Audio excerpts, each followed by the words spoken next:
Hello friends. स्वागत है आपका हमारे यूट्यूब चैनल आर के हिंदी कहानियों में।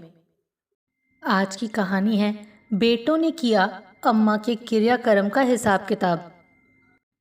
घर की बुजुर्ग महिला भगवती की मृत्यु हुए 20 घंटे से ज़्यादा बीत चुके थे।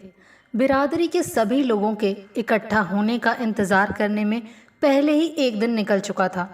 जब भी कोई नया आता, नए सिरे से रोना धोना शुरू हो जाता, फिर खुसर फुसर शुरू हो जाती। एक तरफ मोहल्ले वालों का जमावड़ा लगा था, दूसरी तरफ गांव बिरादरी के लोग जमा थे। केवल घर के सदस्य ही अलग अलग छितरे पड़े थे। वो एक दूसरे से आंख चुराना चाहते थे।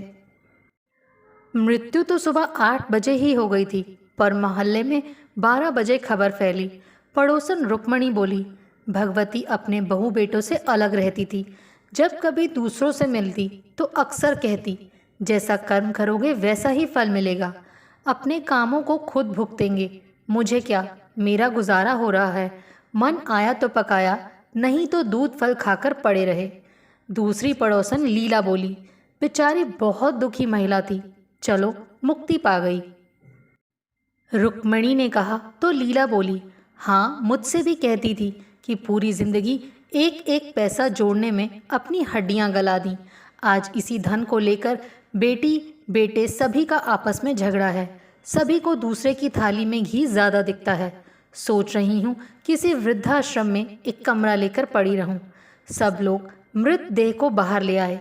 कपड़े में लपेटते समय बड़ी बेटी उठकर आगे आई तो पड़ोसन रुक्मणी ने उसे रोक दिया। ना, केवल बहुएं ही इस कार्य को करेंगी, बेटियां नहीं। जाओ, कैंची और एक चादर लेकर आओ। चादर की ओट लेकर बहुएं कपड़े काटकर उतारने लगी तो चादर का एक छोर पकड़ दूसरी महिला लीला से रहा नहीं गया। उसने कहा, पहले इनके जेवर तो निकाल लो। चादर का दूसरा छोर पकड़े रुक्मणी बोली, जेवर तो लगता है पहले ही उतार लिए। क्यों बड़ी बहू, हम क्या जाने, यहाँ तो बड़की जीजी की मर्जी चलती है। माँ के मरते ही पहले गहनों पर ही झपटी। बड़ी बहू दो टूक बात करती हैं, ना किसी बड़े का लिहाज ना समय का। लीला ने रुक्मणी को इशारों से चुप रहने को कहा। उन दोनों को तो इस घर के सारे राज पता थे। जरा सी तीली दिखाई नहीं कि बम फट पड़ेगा। आरोप प्रत्यारोप लगने शुरू होंगे और अर्थी ले जाने का काम एक तरफ धरा रह जाएगा। कोर्ट कचहरी भी यहीं हो जाएगी। अर्थी विदा हो गई। आंगन से सभी पुरुष सदस्य जा चुके थे। घर की बहुएं साफ सफाई में लग गईं। लीला और रुक्मणी आंगन के एक कोने में पड़ी कुर्सियों पर बैठ गईं। लीला अपने आंसुओं को पोंछकर बोली, भगवती मुझसे हमेशा कहती थी, क्यों किराए के घर में रहती है, अपना घर बना ले। मैंने भी तो किसी तरह एक कमरे का मकान जोड़ा था, फिर धीरे धीरे कमरे जुड़ते गए और इतना बड़ा घर बन गया। हाँ, मुझे भी समझाती रहती थी कि तेरे पास घर तो है, मगर कुछ पैसे जमा कर और गहने बनवा ले। वक्त बेवक्त यही धन काम आता है। रुक्मणी बोली, लगता है यही सब अपने बच्चों के दिमाग में भी भरती रही, तभी तो एक एक पैसे के पीछे इनके घर में उठापटक होती रहती है। लीला बोली, हाँ, सही कह रही हो तुम। याद है पिछले महीने जब पानी की टंकी का पंप खराब हो गया था तो इनके बड़े बेटे ने पानी का टैंकर मंगवाया। जब इन्होंने अपनी कामवाली को उस टैंकर का पानी लेने भेजा तो बहू ने साफ मना कर दिया। अपनी दोनों टंकी फुल करवा ली और उसे टका सा जवाब दे दिया कि हमने अपने पैसों से पानी मंगाया है, कोई खैरात नहीं है। उस दिन ये सब बताते हुए भगवती रो पड़ी थी। रुक्मणी बोली। लीला तुरंत बोल पड़ी, मैंने भी कहा था कि चलो जैसे भी हैं, तुम्हारे बच्चे हैं, क्यों इस बुढ़ापे में अकेले खटती हो, साथ में रहो। इस पर भगवती ने बताया, जब बेटों के साथ में रहती थी तब भी दूध, फल, सब्जी, दालें अपनी तरफ से मंगाकर रखती थी। फिर भी किसी मेहमान को अपने मन से भोजन करने को नहीं कह सकती थी। एक दिन सिलबट्टे पर मसाला पीस रही थी तो मंजली ने टोक दिया। मैंने ज़रा सा डपटा तो बट्टा उठाकर मुझ पे तान दिया। उस दिन से मैंने अपनी रसोई ही अलग कर ली। जब अपने रुपयों का ही खाना है तो क्यों ना चैन से खाऊं। लीला ने आगे कहा, मैंने तो ये सब सुनकर एक दिन कह दिया, भगवती देख, मैंने भले ही घर नहीं बनाया, मगर अपनी जवानी में मनपसंद का खाया भी और पहना भी।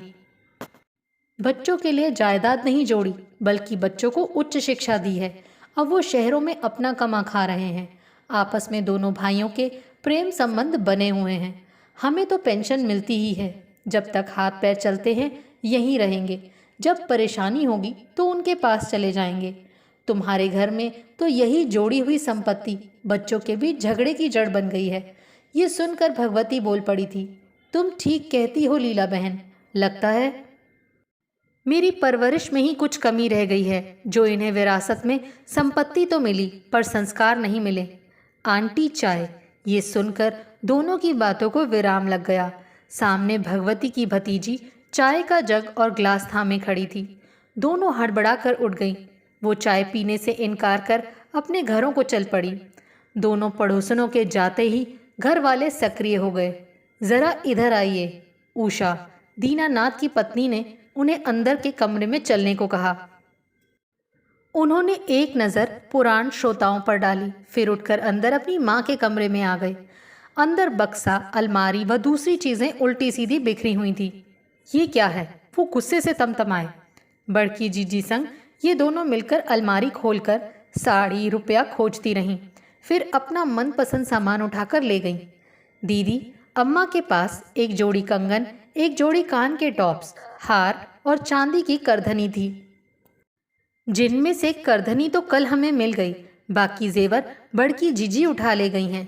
ये संध्या थी, उषा की देवरानी। तुमने करधनी कैसे ले ली? जब सास बीमार थी तब तो झांकने भी ना आई। उषा उलझ पड़ी। उससे क्या होता है? अम्मा के सामान पर सबका हक है। संध्या भी गुर्राई। सेवा के समय हक नहीं था, मेवा के समय सबको अपना हक याद आ रहा है। उषा भी चिल्ला पड़ी। क्या पता तुम क्या क्या पहले ही ले चुकी हो। संध्या क्रोधित हो उठी। दोनों को झगड़ता देख दीनानाथ बीच बचाव करते हुए बोले, बाहरी कमरे में बिरादरी जमा है, अंदर तुम लोगों को झगड़ते शर्म नहीं आती? मैं इस कमरे में ताला जड़ देता हूँ, 13वीं निपट जाने दो, फिर खोलेंगे। हाँ क्यों नहीं। सैया भय कोतवाल, अब डर काहे का। चाबी जब अपनी अंटी में ही खोस लोगे तो रात बिरात कुछ भी हड़प लोगे। संध्या जब भी मुंह खोलती है जहर ही उगलती है। तुम दोनों को जो करना है करो, मुझे बीच में मत घसीटो। ये कहकर दीनानाथ उल्टे पांव बैठकी में लौट गए। उन दोनों के बीच बड़ी बहू किरण कूद पड़ी। हम बड़ी हैं, पहले हमारा हक है, फिर तुम दोनों का। ये जीजी को क्या पड़ी है मायके में आकर दखल देने की? क्या पता, वो तो सबसे तेज निकली। जब तक हम तुलसी बटोरने गए उतनी देर में जीजी अम्मा के बदन और अलमारी दोनों में हाथ साफ कर गईं। उषा बोली, तुम दोनों आपस में बंदर की तरह लड़ती रही हो। इसी का वो हमेशा बिल्ली की तरह फायदा उठाती रहीं।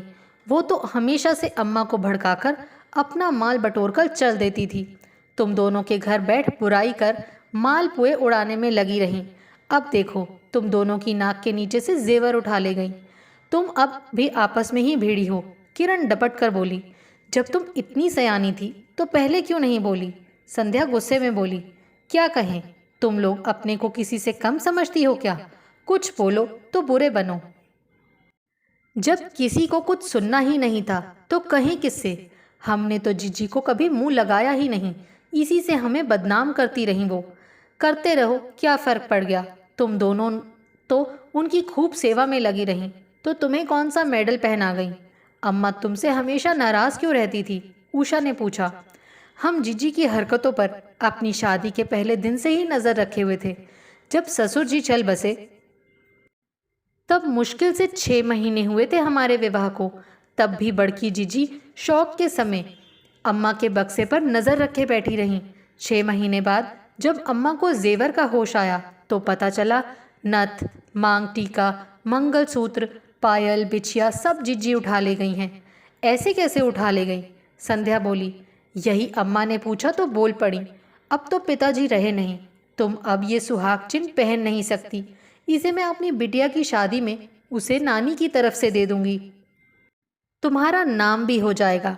हम वहीं खड़े थे। हमसे बोली, जाओ चाय बना लाओ बढ़िया सी। हमारी पीठ पीछे अम्मा को भड़का कर बोली, बड़ी मनूस बहू है तुम्हारी, आते ही ससुर को खा गई। बस उस दिन से अम्मा ने मन में गांठ बांध ली, जो वो जीते जी खोल ना पाई। अब क्या फ़ायदा इन सब बातों का? इस कमरे में भी ताला डालो या ना डालो, जीजी तो पहले ही डकैती डालकर चलती बनी। जरा बाहर जाकर देखो लोगों के आगे कैसे रोने धोने का नाटक कर रही हैं। संध्या तिलमिलाई। बड़की जीजी से जुड़े ये शब्द बाहर बैठकी में बैठी बड़की के कानों से टकरा रहे थे। वो सोच रही थी कि कब गरुड़ पुराण की कथा को पंडित जी विराम दें और वो लपक कर बहुओं के बीच उनको धमकाने पहुंच जाएं। बड़की ने चोर नज़रों से रुक्मणी और लीला पर नज़र डाली। उसे लगा कहीं अंदर की आवाज़ें इन्होंने तो नहीं सुन ली। वो दोनों कथा की समाप्ति पर जैसे ही उठ खड़ी हुई, वो लपक कर उनके पास पहुंच गई। अरे बैठो ना चाची, तुम्हें देखकर अम्मा की याद ताज़ा हो जाती है। आप दोनों तो अम्मा की खास सहेलियां रही हों। बैठो, मैं चाय बनाकर लाती हूँ। ये कहकर बड़की ने उन्हें ज़बरदस्ती बैठने पर मजबूर कर दिया। सुन बिटिया, हम तेरे कहने से कुछ देर बैठ जाती हैं, मगर चाय नहीं पिएंगी। मृतक परिवार में 13वीं से पहले वो जलपान का परहेज करने के लिहाज से बोली। अच्छा रुको, मैं फल काट कर लाती हूँ। उसने एक नज़र अपने भाई के सामने रखे रिवाजानुसार लोगों द्वारा लाए फलों के ढेर की तरफ देखकर कहा, अरे बैठ ना तू भी, अब 2 दिन बाद 13वीं हो जाएगी, फिर हम यहाँ बैठने तो आएंगे नहीं। भगवती की याद खींच लाती है, इसीलिए रोज़ चले आते हैं। लीला ने बड़की का हाथ पकड़कर उसे बैठा लिया। बड़की ने इधर उधर ताका, उसे अपनी भाभियां नजर नहीं आईं। बैठकी से सभी उठकर बाहर चले गए थे। सिर्फ बड़ा भाई कोने में जलते दीपक की लौ ठीक करने में लगा हुआ था। फिर अपने ज़मीन में लगे बिस्तर में दुबक गया। उसे 13वीं तक अपनी निर्धारित जगह में रहने का निर्देश मिला था। बड़की उन दोनों महिलाओं के पास सरक आई और कहने लगी, अब आपसे क्या छिपा है चाची, इन बहू बेटों की वजह से मेरी माँ का जीवन कितना दुश्वार हो गया था। ये भाई जो अभी बगला भगत बना बैठा है, पूरा जोरू का गुलाम है। अपनी औरत से पूछे बिना लघु शंका भी न जाए। इसकी औरत बिल्कुल बर्र है, ऐसा शब्द बाण छोड़ती है कि बर्र का डंक भी फीका हो। अम्मा को तो वर्षों हो गए इनसे अबोला किए हुए। फिर उठकर बड़की बैठकी के दरवाजे तक आकर झांक आई कि कहीं कोई कान लगाकर सुनता ना हो। फिर पास बैठकर फुसफुसाई, ये जो मंझला पुलिस में है, उसकी बीवी तो अपने आप को घर में दरोगा से कम नहीं समझती। गाली गलौज और मारपीट सब हो चुकी है उसकी अम्मा से। हमारे पिताजी जल्दी चले गए, वरना वो सुधार कर रखते सबको। फिर इधर उधर नजरें घुमाई। उसने देखा बड़े भाई के खर्राटे गूंजने लगे हैं, तो फिर अपनी आवाज़ का सुर थोड़ा बढ़ाकर बोली, छोटे बेटे से तो ज़्यादा ही लगाव रहा अम्मा का। हर समय छोटा है, अभी सुधर जाएगा कहती रही, मगर हुआ क्या, शादी करते ही सबसे पहले उसने अपनी गृहस्थी अलग कर ली। मंझली को अम्मा ने ही अलग कर दिया था, वही रोज़ रोज़ की मारपीट धमकियों से तंग आकर। बड़ी साथ में रही भी तो इतने खुर पैंच जानती थी कि रोटी का एक निवाला तोड़ना दूबर हो गया था अम्मा का। फिर तो खुद ही अपनी रसोई अलग कर ली अम्मा ने। हाँ मुझे सब पता है, तभी तो मैंने भगवती को समझाया था कि तू बेटी के घर चली जा रहने को, उसे ही खर्चा पानी देती रहना। तभी तो वो कुछ महीने के लिए तेरे घर चली गई थी। लीला बोली, अरे वहाँ भी मन न लगा अम्मा का, हर समय यहीं गए, एक एक ईंट जोड़कर घर बनाया। आज मैं कुत्ते की तरह दूसरे की ड्योढ़ी पर पड़ी हूँ, वहाँ से भी लौट आई। बड़की ने सफाई पेश की। तभी दीनानाथ कमरे में दाखिल हुआ तो बड़की बड़े प्रेम से बोली, चाची तुम लोग अभी बैठो, मैं ज़रा भाइयों के लिए फल काट कर ले आऊँ। इन्हें तो 12 दिनों तक एक समय ही भोजन करना है। नहीं नहीं, दोनों ने एक साथ कहा और घर से बाहर को चल दी। शाम को एक नया नाटक शुरू हो गया। सुनो दीनू, अम्मा के हिस्से के खेत के कागज़ नहीं मिल रहे हैं, तुमने संभाले क्या? ये सोमनाथ थे, दीनानाथ के बड़े भाई। अरे इसी ने छिपा के रखे होंगे, सोचता होगा कि मैं तो पुलिस में हूँ, कोई मेरा क्या बिगाड़ लेगा। अब छोटा भाई रमेश भी ताल ठोक कर लड़ाई के मैदान में कूद पड़ा। अम्मा की ज़मीन में मेरा भी हिस्सा लगेगा। तुम तीनों अकेले हजम करने की ना सोच लेना। बड़की जीजी भी तुरंत बोल पड़ी, ऐसे भले ही कम सुनती हूँ, मगर ज़मीन जायदाद रुपयों पैसों की बात तुरंत सुनाई पड़ जाती है। तुम्हें तो अम्मा पहले ही खेत में हिस्सा दे चुकी हैं, अब दोबारा क्यों? सोमनाथ चीखे, मैं कुछ नहीं जानती, अगर हमें हिस्सा न मिला तो मैं तो कोर्ट कचहरी करने से पीछे नहीं हटूंगी। मैं इकलौती बहन हूँ, मुझे ही तुम लोग मायके में बर्दाश्त नहीं कर पा रहे हो। 4-6 होती तो क्या करते? तुम अकेले ही 10 के बराबर हो। 10 को विदा करना आसान है, मगर तेरी विदाई न जाने कब होगी। जमीन जायदाद रुपया जेवर सब में सेंध लगाकर भी तुझे चैन कहाँ। ये सुनकर बड़की क्रोध में आ गई। थोड़ी देर में ही घर कुरुक्षेत्र के मैदान में तब्दील हो गया। एक दूसरे पर आरोप प्रत्यारोप लगने लगे। अरे कुछ तो शर्म करो। तुम्हारी माँ ने क्या यही सोचकर धन इकट्ठा किया था कि तुम लोग धन के लिए एक दूसरे के शत्रु बन जाओ? अभी तो 13 दिन भी नहीं हुए।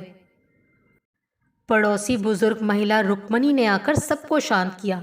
सब आपस में अबोला कर शांत बैठ गए, समाज को दिखाने के लिए। दूसरे दिन भगवती के घर से लौटती रुक्मणी और लीला को उषा ने बाहर गेट के पास रोक लिया। चाची, देखा ना आपने, कैसी संतानें हैं इनकी। अरे अम्मा तो हमेशा बहुओं को ही कोसती रही कि कैसे घर की हैं, कैसे संस्कार दिए तुम्हारे माँ बाप ने। अब देख लो इनकी संस्कारी औलादों को। अरे चाची, हम बहुएं रुपए गहनों को लेकर झगड़ पड़े तो समझ आती है बात, मगर ये लोग तो एक ही माँ की औलाद हैं, भाई बहन हैं। एक दूसरे के कंधे पर सिर रखकर रोने के बजाय माँ के मरते ही बैठकर रुपयों पैसों की लूट में जुट गए। हाँ, कल रात को हल्ला गुल्ला सुनकर मैं भाग कर आई थी। रुक्मणी ने लीला को बताया। मेरी शादी भी इसी लालच में की थी कि खूब दहेज मिलेगा। मेरे पिता तो दरोगा थे उस समय। बड़की जीजी की ससुराल से रिश्तेदारी है हमारी। एक बार मेरे पिताजी जुए के अड्डे से छापा मारकर लौट रहे थे। मूसलाधार बारिश में उनकी जीप पानी के गड्ढे में फंसकर बंद हो गई। एक जीप तो आगे थाने को निकल गई, जिसमें जुआरी थे।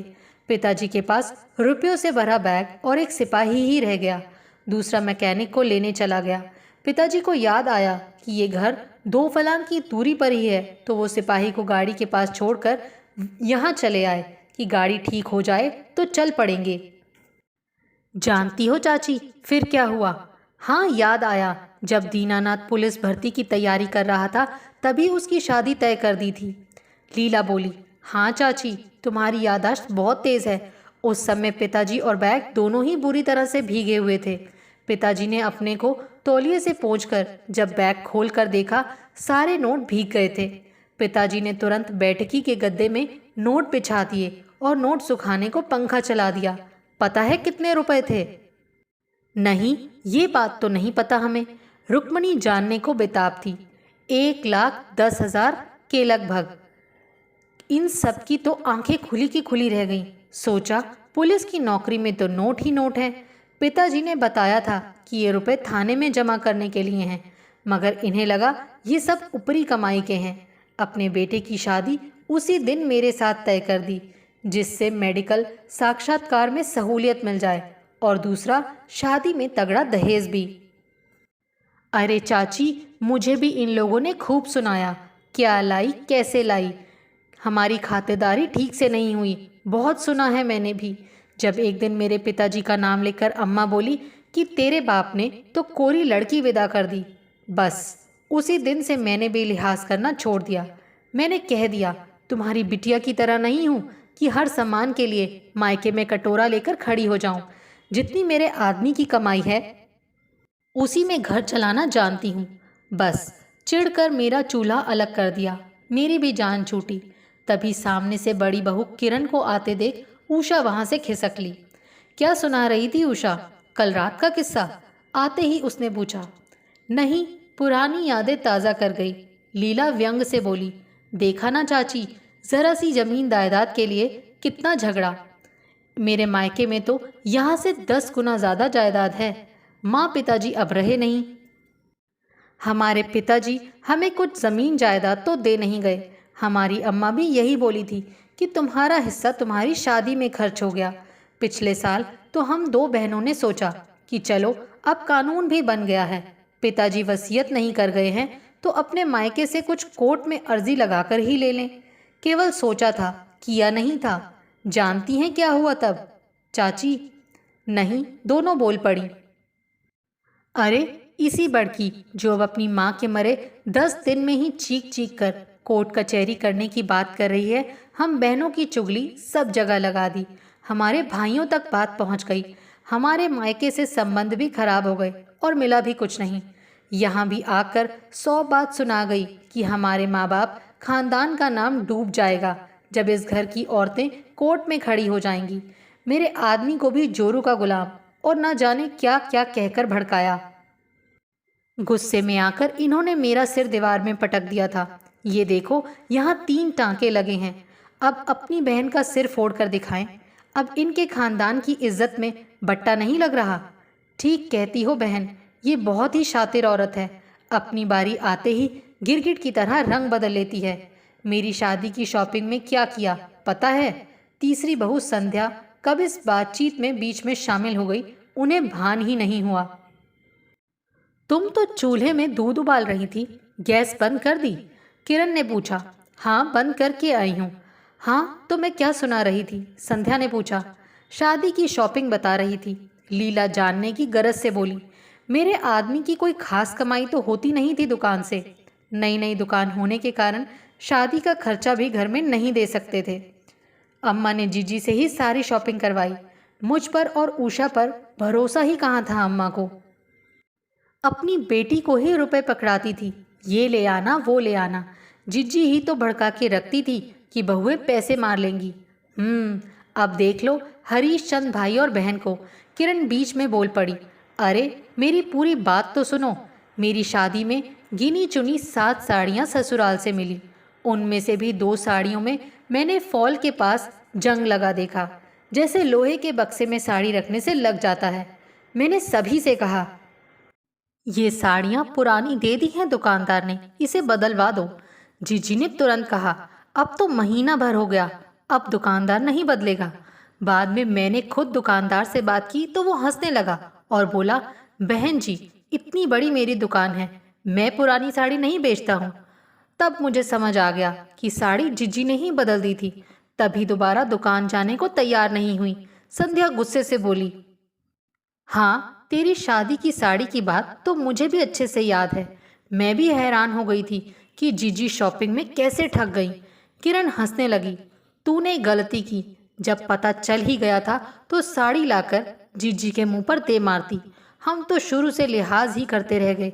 उसी का नतीजा है कि आज भी हमारी छाती में मूंग दलने को बैठी हैं। संध्या ने मुंह बनाया। मूंग से याद आया, कल के लिए उड़द भिगोनी है। अच्छा चाची, कल 13वीं के भोज में जरूर आना। कहकर दोनों भीतर चली गईं। दिन का भोज खत्म होते ही बेटों ने तुरंत टेंट समेट दिया, लोगों को हाथ जोड़कर विदा कर दिया। फिर से इकट्ठे होकर सभी हिसाब लगाने में जुट गए। कितना खर्च हो गया और कितना अभी वार्षिक श्राद्ध में करना बाकी है। सोमनाथ कहने लगे, 2 बार मैंने माँ को हॉस्पिटल में भर्ती किया था, उस हिसाब को भी इसमें जोड़ो। ये हिसाब छोड़ो, पहले जो जमीन बची है उसे बेचकर मेरा हिस्सा अलग करो। जमीन का हिसाब बाद में, अभी इन 13 दिनों का हिसाब पहले करो। सबसे ज्यादा मेरे रुपए खर्च हुए हैं, लाओ मुझे दो, मैं सारा हिसाब किताब लिखकर बताता हूँ। दीनानाथ हाथ में कागज पेन लेकर खड़े हो गए। तुम तो रहने ही दो, पुलिस में हो ना, कुछ भी उल्टी सीधी रिपोर्ट बनाने में माहिर। मैं ये हिसाब किताब कुछ नहीं जानती, मेरा हिस्सा मुझे दो बस। फिर वही झगड़ा, वही जमीन जायदाद को लेकर हंगामा शुरू हो गया। इससे पहले हाथापाई पर बात पहुंचती, बड़ी बहू के तानों से विराम लग गया। मैं तो कहती हूँ अम्मा जी और पिताजी रहते तो ये सब देखते सुनते। मैंने तो खूब ताने सुने, सास ससुर ननद देवर सभी के मुख से। हमेशा मेरे माँ बाप को कोसा गया, कभी दहेज को लेकर, कभी मेरे चाल चलन को लेकर। अब दोनों सास ससुर मिलकर देखें अपनी औलादों को और उनके चाल चलन को भी।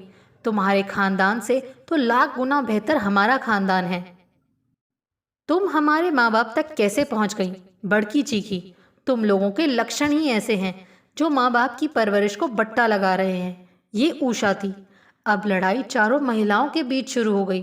तभी assistant sub inspector Dinanath Shastri खाई में गिरी बस दुर्घटना की खबर मिलते ही दुर्घटना स्थल को रवाना हो गए। बस रात में 12 से 2 बजे के बीच दुर्घटनाग्रस्त हुई थी। इस समय सुबह के 5 बज रहे थे। अप्रैल के महीने में सुबह का हल्का सा उजाला भर दिख रहा था। रात भर हुई बारिश से इस पहाड़ी रास्ते में जगह जगह चट्टान और मलबे के ढेर ने रुकावट डाल रखी थी।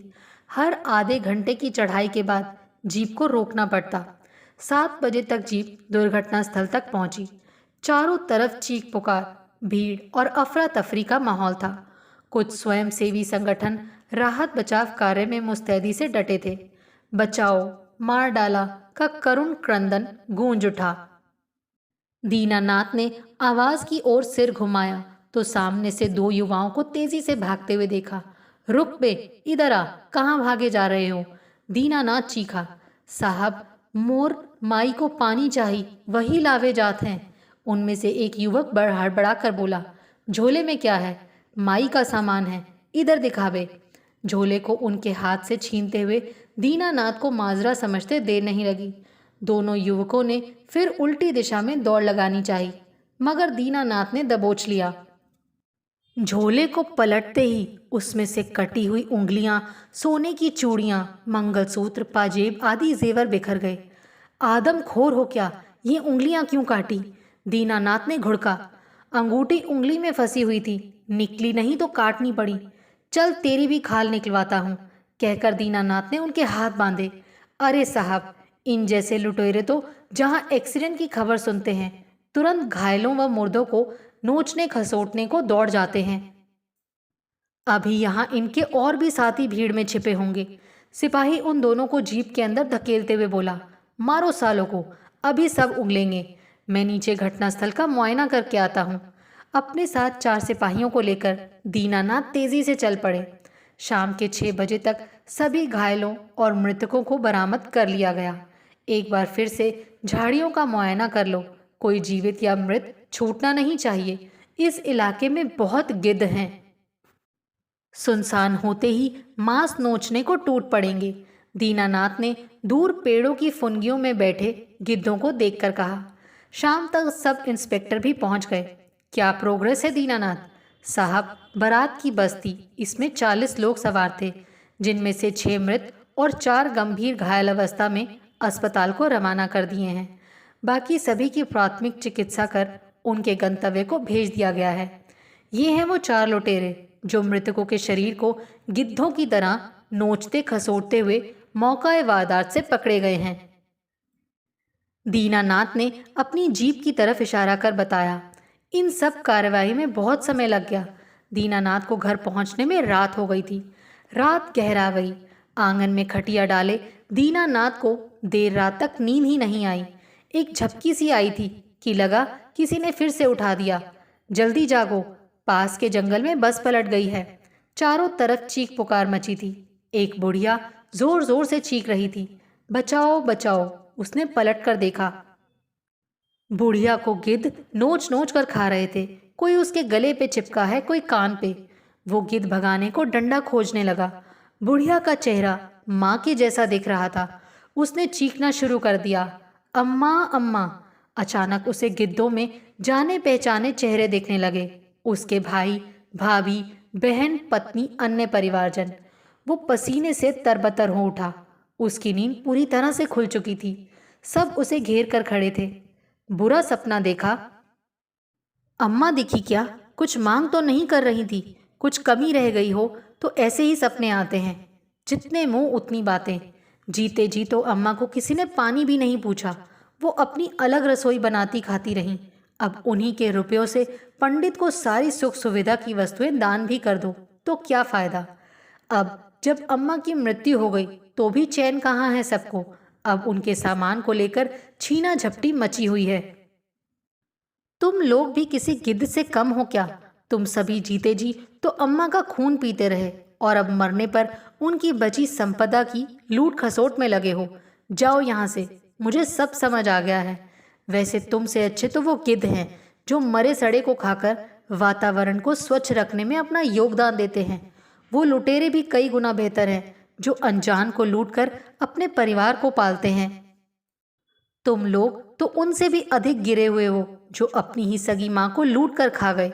हट जाओ मेरे आगे से, कहकर दीनानाथ अपना मुंह ढांपकर बिस्तर पर पड़ गया। आपको हमारी ये कहानी कैसी लगी प्लीज़ कमेंट करके ज़रूर बताइए। अगर आप इस चैनल पर नए हैं तो इसे सब्सक्राइब करें और शेयर करें। Thank you.